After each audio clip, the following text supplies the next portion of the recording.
నిజామాబాద్ జిల్లా సిరికొండ మండలంలోని పెద్ద వాల్కోటు గ్రామంలో అన్నపూర్ణదేవి ఆశ్రమంలో మహాశివరాత్రి సందర్భంగా 5 రోజులు యజ్ఞము అన్నదాన కార్యక్రమం నిర్వహిస్తున్నామని పీఠాధిపతి ఘనపురం రమేష్ తెలిపారు. ఆశ్రమంలో 5 రోజుల పాటు యజ్ఞం చేస్తామన్నారు. ఈ కార్యక్రమానికి వివిధ గ్రామాల నుంచి భక్తులు వస్తారని 5 రోజులు అన్నసత్రం ఉంటుందని వారు పేర్కొన్నారు.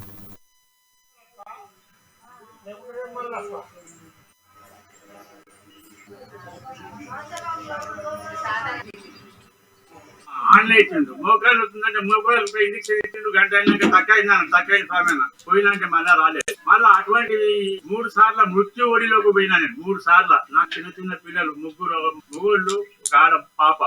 ఇటువంటి అంటే అందరు చిన్న వయసులో ప్రాణం అంటే చివరి క్షణాలు దాకా పోయినా అటువంటి టైంలో నన్ను కాపాడుతూ వచ్చింది. అంటే 15 ఏళ్ళు సేవ చేసిన. సేవ అంటే ఏంటి ఉన్నది నాకు కదా, వచ్చి ఏదో స్వామి కనిపించడం, దండం పెట్టడం, తన దగ్గర కూర్చోవడం, ముచ్చట్లేయడమే సేవ. ఉపకారం మంచిగా మనసు నుంచి 10 మందిని ఒకే నేర్చుకుంటారు. అంత శక్తిపరుడు స్వామి, తపస్వరుడు. మనం వచ్చి కలవడమే సంతోషం. 15 ఏళ్ళ తర్వాత తనకు దయ వస్తే నాకు దీక్షను ప్రదర్శించాడు. అప్పుడే ఆ దీక్ష ప్రసాదించినాక 2-3 ఏళ్ళు